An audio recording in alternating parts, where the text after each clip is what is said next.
When the transporter merges Tuvok and Neelix into one new, unique being, Janeway has a decision to make. She can return the two crewmen intact, but it'll mean that Tuvix no longer exists. There's always option 1. Starfleet was founded to seek out new life. Well, there it sits. But she instead chooses option 2. I say we grease this rat fuck son of a bitch right now. The decision that she makes is still discussed even today. While there's lots of videos and blogs and opinions about whether she was right or wrong to pick the Super Saver 2-for-1 offer, it's worth looking at why this was such a unique ethical dilemma. What was different in the actual writing and presentation of Voyager's 24th episode of its second season to make it such a hotly contested situation?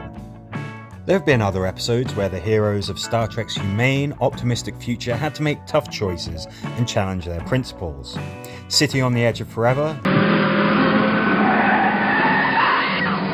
The Most Toys, I cannot permit this to continue. Pale Moonlight. There have been discussions about the rights and wrongs of characters' actions and the overriding greater good that justified them. But no episode remains as discussed and divisive as this one. While there's a torrent of media debating the rightness or otherwise of Janeway's decision, what is it about the way this dilemma is presented that makes it so contentious? Why is it a perennial hot topic? I have some thoughts on what makes this episode and situation so distinct. But first, let's briefly go over the story and context. After beaming up from a cheap studio planet, Tuvok and Neelix are blended into a singular, unique being who is surprisingly suitable for vegan consumption. It appears to be plant-based. It turns out that they were f***ed by a plant in transport. The crew put it in a more delicate, techno-babbly way, but that's what happened. Tuvix has the memories, skills, and experiences of both crewmen, while being a distinct individual in his own right. He finds a place amongst the crew, integrates with the people of the ship, and then a means is found to bring back Tuvok and Neelix, but oh no, Tuvix will cease to exist. This brings about a dilemma for Janeway. There's deliberation, discussion, but the ethically correct decision becomes crystal clear when someone who is chronologically an infant cries about wanting her boyfriend back. Yeah, we'll get into that later. The decision is announced and Tuvix begs for his life but is completely ignored.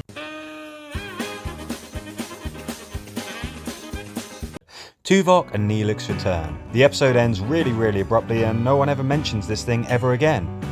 On paper, you'd wonder, why is the fate of one day player character so hotly debated?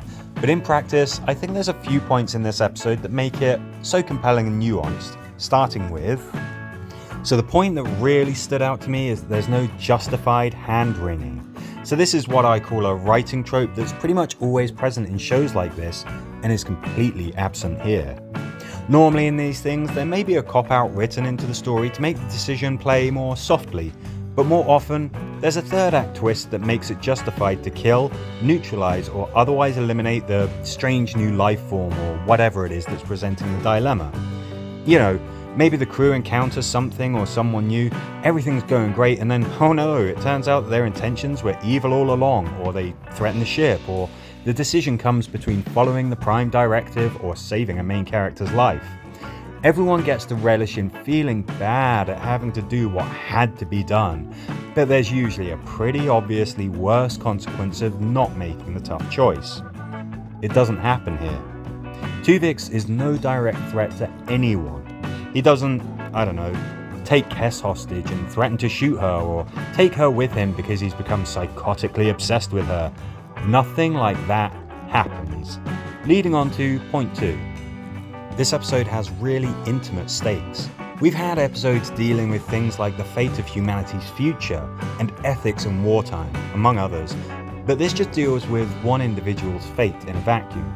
And I don't mean the vacuum of space, I mean the fate of a massive number of lives doesn't hang in the balance. At most, it's one right to live versus two, sort of. Tuvok and Neelix are sort of alive in Tuvix, but the point is, the fate of humanity isn't threatened by Tuvix or anything. It's not abstract, and you're not weighing up numbers and far-reaching, multifaceted factors. That matters because I think the grander problems with massive consequences can actually be easier to find a standpoint on because they're much more abstract.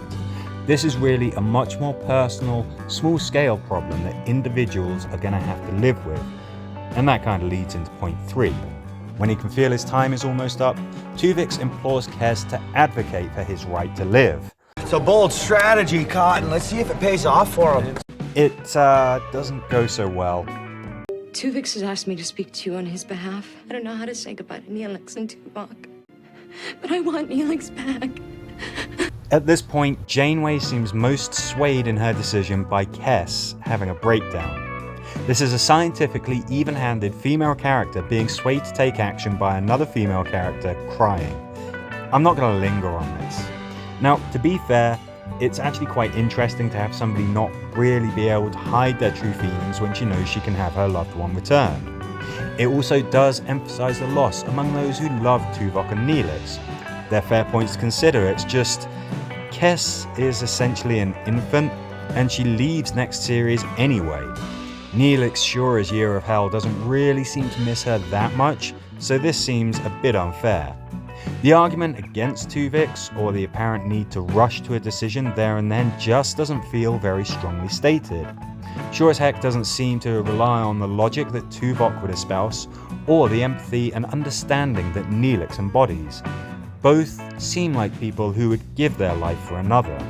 While we're at it, regardless of what you think of Tuvok and Neelix, you'd have to concede that Tuvix is very interesting.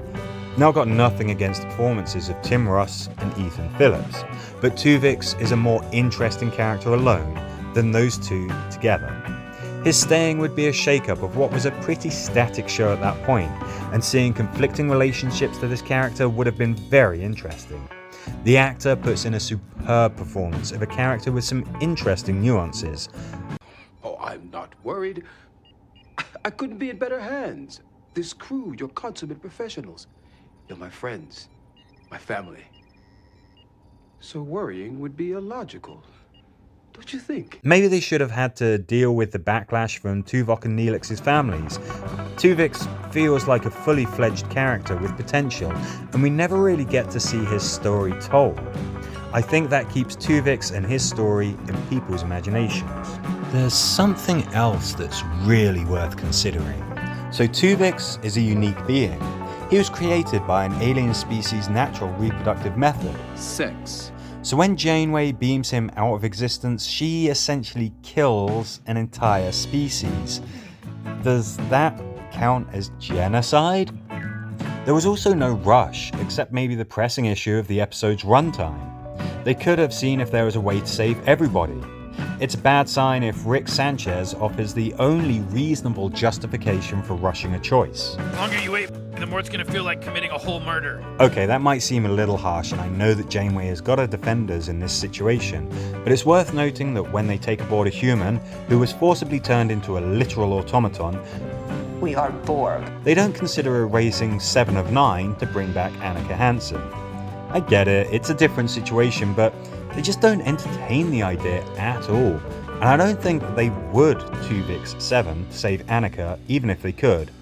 So there you go, just a few thoughts that I had on Tuvix. Fact is though, the way that contracts work in TV, Ethan Phillips and Tim Russ were going to continue in their roles, and episodic TV doesn't really have room for these big cast changes. Well, not often anyway. This is the Scott's Tots of Star Trek. It's a well-made episode, it's just so hard to watch. In all seriousness, I do think that Janeway's choice was wrong, but it doesn't ruin her character or the show. I guess all in all, I wish we'd spent a bit more time on this. It ends so abruptly, and I think that there was so much more that we could have